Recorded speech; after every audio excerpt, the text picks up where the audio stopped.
আমরা আল্লাহ তাআলা শুকরিয়া আদায় করছি যে এই জাতি 2024 সালের 1 আগস্ট চিন্তাও করেনি 2026 সালের 31 জানুয়ারি এখানে আমরা দাঁড়াতে পারব। এই জাতি চিন্তা করেনি 26 সালের 12 ফেব্রুয়ারি একটা নির্বাচন অনুষ্ঠিত হবে। এই জাতি চিন্তা করেনি ফ্যাসিস্টরা এইভাবে অপদস্থ হয়ে বাংলাদেশ থেকে পালাতে বাধ্য হবে। এই জাতি চিন্তা করেনি সারা বাংলাদেশ ছোপ ছোপ রক্ত আর খাড়ি খাড়ি লাশ থেকে রেহাই পাবে। যারা 15.5 বছর ফ্যাসিবাদ কায়েম করে রেখেছিল তারাই বাংলাদেশের সমস্ত ব্যাংকগুলা ডাকাতি করেছে, শেয়ার মার্কেট লুট করেছে, জনগণের পকেট কেটেছে, চাঁদাবাজির স্বর্গরাজ্যে বাংলাদেশকে পরিণত করেছে, দুর্নীতিতে দেশকে ডুবিয়ে দিয়েছে। তারা মানুষকে আপনজনের মুখ থেকে ধরে নিয়ে গুম করে আয়না করে ফেলে রেখেছে। দিন নয়, সপ্তাহ নয়, মাস নয়, বছরের পর বছর আপনজনরা জানতেন না তারা বেঁচে আছেন নাকি দুনিয়া থেকে বিদায় নিয়েছেন। তারা জানতেন না তারা কোথায় পড়ে আছেন। খবরের সাইজের একটা ঘরের মধ্যে বছরের পর বছর ওখানেই থাকা, ওখানে পেশাব, ওখানে পায়খানা, ওখানে খাবার, ওখানে গোসল, ওখানে সবকিছু। আপনারা ইচ্ছা করলে দেখে আসতে পারেন। জুলাই স্মৃতি জাদুঘর বানা হয়েছে। স্বৈরাচার যে জায়গা থেকে বসে বসে সারা দেশটাকে জুলুমের রাজ্যে, হত্যা এবং খুনের রাজ্যে, ধর্ষণ এবং লুণ্ঠনের রাজ্যে পরিণত করেছিল সেই গণভবনকে। সেখানে আয়নাগুলোর একটা প্রতীকী প্রোটোটাইপ সেখানে বানিয়ে রাখা হয়েছে। সময় যারা পান একটু দেখে আসবেন। স্বৈরাচারের অনেকগুলো চিহ্ন বর্ণ সেখানে রেখে দেওয়া হয়েছে। আপনাকেই বলছি, ইন্স্যুরেন্স করলে সিটিতে সুরক্ষা পাবেন নিশ্চিত। এটা আগামী বিশেষ করে যারা দেশ করবে তাদেরকে এটা দেখে এখান থেকে শিক্ষা নেওয়া উচিত। মানুষের সাথে জুলুম করলে তার পরিণতি কি হতে পারে এই জাদুঘরটা দেখলে তার অনেকটুকুই বোঝা যাবে বলে আমি বিশ্বাস করি। সম্মানিত ভাই ও বোনেরা, এই বাংলাদেশ আমাদের প্রিয় জন্মভূমি। যারা এই দেশকে ভালোবাসে, মানুষকে ভালোবাসে, তারা এই দেশের মানুষকে একটু শান্তি উপহার দিতে চায়। আর যারা দেশ এবং মানুষকে ভালোবাসে না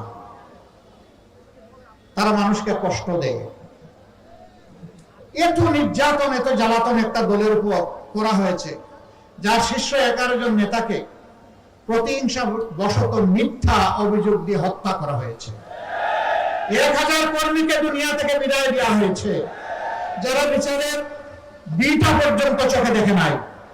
কোথায় কিভাবে মেরে খালে মিলে তাদেরকে ফেলে দেওয়া হয়েছে সে দুঃখের কাহিনী এখন বলার সময় নেই। সবগুলো অফিস বন্ধ করে রাখা হয়েছে 13.5 বছর। দলের নিবন্ধন কেড়ে নেওয়া হয়েছে, প্রতীক খেয়ে হজম করে বলার চেষ্টা করা হয়েছে। দিশাহারা হয়ে শেষ পর্যন্ত দল থেকেই নিষিদ্ধ ঘোষণা করা হয়েছে। নেতৃবৃন্দের বাড়িঘর বোম ব্রেজা দিয়ে ভেঙে চুরমার করে দেওয়া হয়েছে। এর প্রেক্ষাপটে আল্লাহ তাআলা যখন আমাদের বুকের সন্তান, আমাদের গর্বের সন্তান, আমাদের যুব সমাজের নেতৃত্বে যে বিপ্লব সংগঠিত হয়েছিল তার বিনিময়ে আল্লাহ তাআলা আগস্টের 5 তারিখে জাতিকে মুক্তি দিলেন। আমরা মিছিল করলাম না, উচ্ছ্বাস প্রকাশ করলাম না, কারো উপর প্রতিশোধ নিলাম না। আল্লাহ তাআলার নিয়ামতের শুকরিয়া আদায় করে আমরা সিজদায় পড়ে গেলাম। আমরা সে রাতেই ঘোষণা দিলাম আমরা কোনো প্রতিশোধ নেব না। তবে ক্ষতিগ্রস্ত পরিবার এবং ব্যক্তি তিনি যদি আইনের আশ্রয় নেন আমরা তাকে সর্বাত্মক সহযোগিতা করব। ন্যায় বিচার পাইতে আমরা যা কিছু করার দরকার তাই করব। আমরা আমাদের সহকর্মীদেরকে অনুরোধ জানালাম আপনারা শান্ত থাকুন। জানি অন্তরে অনেক কষ্ট এবং দেশের শান্তি শৃঙ্খলা ফিরিয়ে আনতে নিজেরা অবদান রাখুন। আপনারা সাক্ষী, সারা বাংলাদেশে সমস্ত ধর্মীয় প্রতিষ্ঠান, ভালনারেবল হাউসেস, বিভিন্ন ধর্ম বর্ণের মানুষের জীবন এবং সম্পদ, তাদের ইজ্জত পাহারা দেওয়ার জন্য 15টা দিন আমাদের লক্ষ লক্ষ সহকর্মী সারা বাংলাদেশ পাহারা দিয়েছে। দিনে দিয়েছে, দুপুরে দিয়েছে, রাতে দিয়েছে, বিশ্রাম নেয় নাই। কেন আমরা এই দেশকে ভালোবাসি। ফ্যাসিস্ট সরকারের সড়ক মন্ত্রী বলেছিলেন আওয়ামী লীগ ক্ষমতা থেকে বিদায় নিলে 2 দিনে 5 লক্ষ মানুষ খুন হবে। আল্লাহর শেষ মেহেরবানি, 5 লক্ষ নয়, 5,000 নয়, 500 নয়, 5 জন নয়, 2 দিনে খুন হয় নাই। কারণ তারা এ দেশের প্রতি তাদের দায় এবং দরদ ছিল না। কিন্তু তারা আমার বলতেন, হে দেশবাসী, আমার অমুক নাই তমুক নাই, আপনারাই আমার সবকিছু। তাদেরকে যদি প্রশ্ন করা হতো নাই কেন, আপনার ছেলে কোথায় মেয়ে কোথায়, একটু জবাব দেন। তারা কি এই দেশে থাকে? তাদের কোনো জবাব ছিল না। তারা দেশটাকে এতই ভালোবাসেন, ছেলে মেয়েদেরকে দূরে, বহু দূরে অন্য দেশে নিরাপদে পাঠিয়ে রেখেছেন। আর মানুষের রক্ত আর সম্পদ নিয়ে বাংলাদেশে তারা খেলা করেছেন, জীবন নিয়ে খেলা করেছেন। এরা হিপোক্রেট, এরা ধোঁকাবাজ, এরা মুনাফিক। এরা যা বলতো তা করতো না, যা করতো তা জাতিকে জানতে দিত না। আপনাদের পাশ দিয়ে বয়ে গেছে বুড়িগঙ্গা। সেই শীতলক্ষার বুড়িগঙ্গা কত মায়ের বুকের সন্তানের সাক্ষী কেউ জানে না। তাদেরকে হত্যা করে বুক এবং পেট ছিঁড়ে সেখানে ইট ঢুকিয়ে দেওয়া হয়েছে, তারপরে গামছা দিয়ে বেঁধে নদীতে ফেলে দেওয়া হয়েছে। কারো সাথে আবার জমাট বাঁধা সিমেন্টের বস্তা বেঁধে দিয়ে তাকে নদীতে ডুবিয়ে দেওয়া হয়েছে। কাউকে আবার টুকরা টুকরা করে মাছের খোরাকে পরিণত করা হয়েছে। তারা আর ফিরে আসবে না, এ মাগুলো আর তাদেরকে ফিরে পাবে না। আমরা এই সমস্ত পরিবারের কাছে যখন গিয়েছি, তাদের চোখের কোনায় পানি দেখি নাই, রক্তের ফুটা দেখেছি। এ রক্তের ফুটাগুলো ছিল তাদের আপনজন প্রিয়জনের, যাদেরকে তাদের বুক থেকে ছিনিয়ে নেওয়া হয়েছিল। এত গেল এক দল। আরেক দলের অবস্থা গেলে জিজ্ঞেস করতো, বাবা আমার ছেলেটা কি বেঁচে আছে নাকি চলে গেছে? যদি বেঁচে থাকে তোমরা কি জানো কোথায় আছে? আর যদি চলে যায় তোমরা কি জানো আমার বাবার কবরটা কোথায় আছে? যদি সে চলে যায়, যদি তাকে খুন করা হয়, আমার কলিজার টুকরা, আমার নাড়ি ছেঁড়া ধন, তার কবরটা একটু দেখিয়ে দাও। হাত দিয়ে তার মাটি ছুঁয়ে বুকে লাগাবো, কপালে লাগাবো। আমাদের কাছে আমাদের কোনো জবাব ছিল না। কচি শিশুরা হাত ধরে টেনে নিয়ে যেত দেয়ালের পাশে, তার মতো করে একটা ছবি এঁকে রেখেছে, বলতে এটা আমার বাবা। আমার বাবা কি আসবে? এই অবশ শিশুকে জবাব দেওয়ার মতো কোনো ভাষা আমাদের ঠোঁটে এবং বুকে ছিল না। এ ছিল বাংলাদেশের দৃশ্য। আল্লাহ তাআলা নাজাত দিলেন, আমরা শুকরিয়া আদায় করলাম। আমরা তৎক্ষণাৎ চলে গেলাম শহীদ পরিবারগুলোর কাছে। এখানে আজকে উপস্থিত একটা পরিবার, তারা আমাকে জানালেন আমরা যাইনি। আমি দারুণ লজ্জিত, আমি ক্ষমা চাই। আমি যাবো ইনশাআল্লাহ, আমি যাব, আমরা যাব। আমরা চেয়েছি প্রত্যেকটা শহীদ পরিবারে পৌঁছে যাই, তাদের দুঃখের অংশীদার হয়ে বলি, দুঃখ আজকে নিতে আসে নাই, দুঃখের অংশীদার হতে এসেছি। এবং আমরা এসেছি আপনাদের পরিবারের সদস্য হতে। মেহেরবানি করে আপনাদের পরিবারের সদস্য হিসাবে আমাদেরকে কবুল করুন। বহু জায়গায় গিয়েছি, এই নারায়ণগঞ্জের সাইনবোর্ডে সুমাইয়া নামের একজন যুবতী মহিলা, বুকে তার 2 মাসের বাচ্চা, তিনি দাঁড়িয়েছিলেন ব্যালকনিতে। আকাশ থেকে ছোড়া জালিমের বুলেট তাকে অপর করে দিল। কুলের বাচ্চাটা ছিটকে পড়ে গেল মাটিতে, 2 মাসের বাচ্চা। আমি তার বাচ্চা সুমাইতাকে দেখতে গিয়েছিলাম। তার স্বামী ছিল একজন গার্মেন্টস কর্মী। এই বাচ্চাটাকে যখন তুলে নিলাম, মনে হলো একদিন এই বাচ্চাও বড় হবে। প্রথমে এই বাচ্চার মুখে মা শব্দটা ফুটে, এই বাচ্চার মুখে যখন শব্দ ফুটবে তখন মা হিসাবে কাকে পাবে? আবার রাজশাহীতে নারায়ণগঞ্জের একজন গার্মেন্টস শ্রমিক কর্মী, সে 1 তারিখ আগস্ট মাসের চলে গেছিল তার বাড়িতে। 4 তারিখ সে সবাইকে পানি খাওয়াচ্ছে, কলসি নিয়ে সেখানে চলে গেছে। কলসির পানি শেষ, ছুঁড়ে মেরে কলসি এবং গ্লাস যেটা ছিল চলে গেছে মিছিলে, গুলি এসেছে, শেষ হয়ে গেছে। আমি তাদের যখন খবর নিতে গেলাম, তার মা, তার স্ত্রী, তার ভাই 3 জন আসলেন, বসলেন। জিজ্ঞেস করলাম, যখন মেয়েটাকে জিজ্ঞেস করলাম, মা তুমি কেমন আছো, বললো আপনি আমাকে মা ডেকেছেন, একটু সান্ত্বনা পেলাম, আমি আলহামদুলিল্লাহ ভালো আছি। কিন্তু কিন্তু বলে যে কান্না শুরু করলো, এখন তো থামে না। অনেকক্ষণ ঘুরে বললো, আমি তো 5 মাসের অন্তঃসত্ত্বা, আমার গর্ভের সন্তানের কি হবে? আমাদের গরিবের পরিবার, কিন্তু আমরা খুব সুখে ছিলাম। সম্মানিত ভাইয়েরা, এই 2 পরিবার সহ কিছু কিছু পরিবারের দায়িত্ব আল্লাহর উপর ভরসা করে নিয়েছি। বলেছি তোমাদের এই সন্তান যতদিন পর্যন্ত প্রাপ্তবয়স্ক না হবে, লেখাপড়া পূর্ণত্ব লাভ না করবে, সম্মানজনক কাজে যোগদান না করবে, ততদিন পর্যন্ত এই পরিবারের আমরা সদস্য এবং এই পরিবার দেখার দায়িত্ব আমাদের।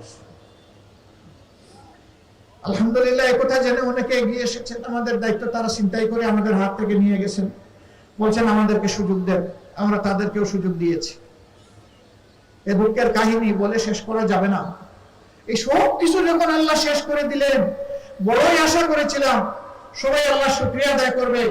আমাদের যুবক যুবতী যারা একটা আকাঙ্ক্ষা নিয়ে লড়াই করেছিল, বুক চিতিয়ে, তাদেরকে সম্মান করবে। আফসোস, কেউ কেউ তাদেরকে অপমান অপদস্থ করতে লাগলো, তুচ্ছ তাচ্ছিল্য বলে কথা বলতে লাগলো, তাদেরকে কোনো পাত্তাই দিতে লাগলো না। এই জুলাইটাকে কোনো স্বীকৃতি দিতে চাইলো না। আবার এক সময় যখন দেখলো জুলাই বাংলাদেশ, বাংলাদেশি জুলাই, আপনাদের মানুষ মিশে গেছে জুলাইয়ের সাথে, তখন বলে এই জুলাইয়ের আমরা মাস্টার মাইন্ড।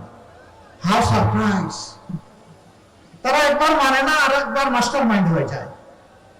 আচ্ছা ভালো, 18 কোটি মানুষকে তোমরা আন্ডারমাইন্ড করলে, মাস্টার মাইন্ড হও, তাইলে জুলাইকে তো তোমরা সম্মান করবা। জুলাইকে সম্মান করার মানে চাঁদাবাজি হতে পারে না। জুলাইকে সম্মান করার মানে দুর্নীতি হতে পারে না। নিরীহ মানুষের জমি দখল হতে পারে না। মাল্য বাণিজ্য হতে পারে না। আমার মায়ের গায়ে হাত তুলতে পারে না। এটা জুলাই চেতনার সাথে যায় না। এরপরে আমরা আশ্চর্য, যেদিকে আগাতে চাই একটা দল সামনে গিয়ে একটা বাদ দিয়ে দেয়, আমাদেরকে আগাইতে দেয় না। তার সাক্ষী এই জাতি। জুলাই সংস্কার প্রস্তাবগুলো যাবে, গণভোট হবে, বলে যে গণভোট আবার কিসের? এরপরে ঠেলা খাইয়া যখন মানলো, তখন বলে যে না, গণভোট আলাদা হতে পারবে না, একই দিনে হতে হবে। আমাদের দাবি ছিল গণভোটটা আগে হোক, তাহলে গণভোটও সুন্দর হবে, জাতীয় সংসদ নির্বাচনটাও সুন্দর হবে। তাদের দাবি প্রকৃতি করা হলো, এখন বলে আমরা গণভোট মানি না। এতদিন চালাচালি করে এখন যখন জনগণ জবাব চাচ্ছে, আপনারা কি নতুন বাংলাদেশ চান না পুরানা ফেসিবাদী বাংলাদেশ চান, আপনাদেরকে আপনাদের অবস্থান পরিষ্কার করতে হবে, তখন তারা গতকাল থেকে একটু একটু বলা শুরু করেছেন। আসলে এরই বলে ঠেলার নাম বাবাজি। এই জাতি যারা ধাক্কা দেয় তারা ছেড়ে দেয় না। কেন এটা করতে হলো? কেন শুকরিয়া আদায় করলেন না? জুলাই না হলে কিসের আবার 26-এর নির্বাচন? জুলাই না হলে তো নির্বাচন হওয়ার কথা ছিল ফেসিবাদীদের অধীনে 29 সালে। 26 সালের নির্বাচন চাইবো, আবার জুলাই মানব না, জুলাইয়ের আকাঙ্ক্ষা পূরণ করবো না, সম্মান দেখাবো না, এটি হতে পারে না। রাখেন এইগুলা, যে যা করার করুক।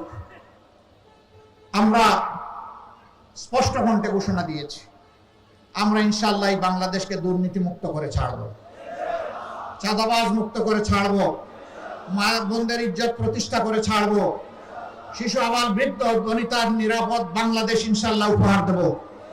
আমরা বলেছি বাংলাদেশে আর কোনো ব্যাংক ডাকাতের অস্তিত্ব থাকবে না। আমরা বলেছি আর কোনো শেয়ার মার্কেট লুট করার দুঃসাহস কেউ দেখাবে না। আমরা বলেছি আর ঘরে ঘরে চাঁদার নামে ডাকাতি করার সুযোগ দেব না। সেই পরিবর্তনের বাংলাদেশ আপনারা চান কিনা? আপনারা চান? আমরা কথা দিচ্ছি, কথা যেমন জাতির সাথে আমরা 5 আগস্টের পর রেখেছি, অতীতে একটা বাদ দিলাম, রাখেন কে কি করেছে, অনেকে গুপ্ত সুপ্ত আরো কত কিছু বলে, রে ভাই এগুলোর কোনো সীমানা নাই। নিজেই যারা গুপ্ত হয়ে উদাও হয়ে গিয়েছিল বছরের বছর, যারা মজলুমদেরকে বলে এরা নাকি গুপ্ত আর সুপ্ত। ভাই একটু নিজের দিকে সবাই তাকায়, এটাই ভালো হবে, এটাই ভালো হবে। আয়নায় নিজের চেহারা দেখে অন্যেরটা দেখে লাভ নাই রে ভাই। দুই বন্ধু রিক্সায় চড়ছে, বয়স্ক মানুষ। তো কম বয়স যার এই দুইজনের মাঝে একজন বলতেছে, বন্ধু তোমার কেমন লাগে শক্তি সামর্থ্য? কয় না, আমার তো ভালো লাগে। কয় ভাই আমি বোধহয় আর বাঁচবো না। কেন বাঁচবে না? কয় যে আমি তো আমার ওর উপর হাত রেখেছি, কিন্তু কোনো চেতনা বল কিছুই পাচ্ছি না, বুঝতে পারছি না। কয় ভাই হাত তো রেখেছো আমার উরুতে, এই জন্য কিছুই বুঝতে পারো না, তোমারটাই রাখো।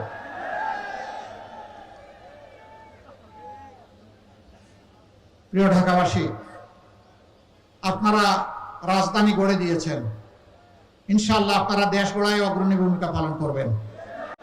এই জন্য আমি আহ্বান জানাই, আমাদের যুব সমাজের আকাঙ্ক্ষার, আমাদের মা বোনদের আকাঙ্ক্ষার বাংলাদেশ গড়ে দেওয়ার জন্য আপনারা এগিয়ে আসুন। যুব সমাজ, আমরা অপমানজনক বেকার ভাতা হাতে তুলে দেব না। ইনশাআল্লাহ আমাদের যুব সমাজ দাবি করেছিল উই ওয়ান্ট জাস্টিস। তারা তাদের অধিকার রাইটস চেয়েছিল, সেই রাইটস দিতে অস্বীকৃতি জানানোর কারণে তারা পালিয়ে গেছে। যারা এটা অস্বীকার করেছিল, তারা কারো কাছে মিছিল করে গিয়ে বলে নাই বেকার ভাতা চায়। বেকার ভাতা যারা দিতে চান, প্রকৃতপক্ষে আমাদের যুব সমাজকে তারা অপমানিত করতে চান। ইনশাআল্লাহ আমরা যুব সমাজের হাতও গড়ে দিব, আর হাতের উপরে, হাতের তালুতে ইনশাআল্লাহ সম্মানের কাজও তুলে দেব। মা বোনেরা, আপনাদেরকে কথা দিচ্ছি, এখনই যারা হুমকি দেয় দাড়িপাল্লার পক্ষে, শাপলাকলির পক্ষে, ছাতা মার্কার পক্ষে, ঘড়ির পক্ষে, রিক্সার পক্ষে, এরকম 11 দলের যতগুলা প্রতীক আছে, সেই প্রতীকের পক্ষে যে সমস্ত মা বোনেরা ইজ্জতের সাথে ক্যাম্পেইন করতে যাবেন, তারা হুমকিতে এদের কাপড় যেন খুলে ফেলা হয়। এরা কোন প্রজাতি? এরা কি মানুষ? মায়ের কাপড় খোলার স্পষ্ট ঘোষণা যারা দেয়, এরা মানুষ? এরা এখন যা বলছে, নির্বাচনের পরে যদি আল্লাহ না করুন কোনোভাবে জিতে আসে, বাংলাদেশটা কেমন হবে চিন্তা করে। একজন মানুষ ইজ্জত নিয়ে ঘর থেকে বের হতে পারবেন না, বের হয়ে ইজ্জত নিয়ে ঘরে ফিরতে পারবেন না। ইনশাআল্লাহ মায়ের সমাজ ঐক্যবদ্ধ জবাব পাবেন 12 তারিখ ইনশাআল্লাহ। আমরা এই পরিবর্তনের পক্ষে প্রথম ভোটটি দিব গণভোটের হাত। কিসে দিব? ইনশাআল্লাহ আপনারা দিবেন, আপনাদের আত্মীয়স্বজন, প্রিয়জন, আপনজন সবাইকে নিয়ে দিবেন, কর্মস্থলের সাথী এবং প্রতিবেশীকে নিয়ে দিবেন। কারণ এই হ্যাঁ ভোটের নামই হচ্ছে আগামীর বাংলাদেশ। এই হ্যাঁ ভোটের নাম হচ্ছে আজাদি, না ভোটের নাম হচ্ছে গুলামি। আজাদি না গুলামি? আজাদি না গুলামি? ইনশাআল্লাহ হ্যাঁ ভোটের জয় হবে ইনশাআল্লাহ। এরপরের ভোটটা হবে একটি ন্যায় এবং ইনসাফ ভিত্তিক, দুর্নীতি মুক্ত, চাঁদাবাজ মুক্ত, খনি লুটেরা মুক্ত, মা বোনদের ইজ্জত হরণকারী যারা করতে চায় তাদের মুক্ত একটা বাংলাদেশ গঠন করার জন্য। তার সাথে থাকবে আবরার ফায়দার হাদি, শহীদ হাদির স্বপ্ন, আধিপত্যবাদ মুক্ত বাংলাদেশ ইনশাআল্লাহ। সেই বাংলাদেশ আমরা উপহার দিতে চাই। আপনারা থাকবেন আমাদের সাথে? মুবারকবাদ। এবার আমি আপনাদের সামনে পরিচয় করিয়ে দিচ্ছি ঢাকা জেলার 5টি আসনে 11 দলের পক্ষ থেকে যাদেরকে মনোনয়ন দেওয়া হয়েছে, সেই সমস্ত সম্মানিত ভাই এবং বোনদেরকে। মনে রাখবেন, এর বাইরে 11 দলের কোনো প্রার্থী নেই, এরাই হচ্ছেন 11 দলের সমর্থিত প্রার্থী। ঢাকায় 1 আসন, এই আসনটা নবাবগঞ্জ এবং দোহার নিয়ে। এখানে আমরা বিশিষ্ট আইনজীবী ব্যারিস্টার নজরুল ইসলামকে, ডানপন্থী, আমরা ডানপন্থী, ডান দিকে আসবো, ব্যারিস্টার নজরুল ইসলামকে 11 দলের পক্ষ থেকে আমরা আলহামদুলিল্লাহ ইনসাফের প্রতীক দাড়িপাল্লা তার হাতে তুলে দিলাম। মার্কা আছে? খুশি মার্কা? জোরে বলুন, আরো জোরে। 12 তারিখ সারাদিন সকাল সন্ধ্যা ইনশাআল্লাহ বিজয়মালা, মাশাআল্লাহ। এরপরে ঢাকা 2, কেরানীগঞ্জ সাভার, সাবেক সেনা কর্মকর্তা, অবসরপ্রাপ্ত সেনা কর্মকর্তা, এক লড়াকু যোদ্ধা, আলহামদুলিল্লাহ ফেসিবাদের পুরা সময় জুড়ে ফেসিবাদ বিরোধী আন্দোলন তিনি চালিয়ে গেছেন মিডিয়ায়। আমরা তাকে এখানে দিয়েছি আমাদের প্রতিনিধি হিসাবে, প্রার্থী হিসাবে। জনাব কর্নেল আব্দুল হক, আপনাদের সন্তান। পুলিশের প্রতি আরো জুড়ে জুড়ে সুরে 12 তারিখ সকাল সন্ধ্যা সারাদিন ইনশাআল্লাহ বিজয় হবে দাঁড়িপাল্লা মাশাআল্লাহ। এরপরে ঢাকা 3 কেরানীগঞ্জ দক্ষিণ অধ্যক্ষ শাহিনুল ইসলাম, দীর্ঘদিন ধরে এই সমাজসেবা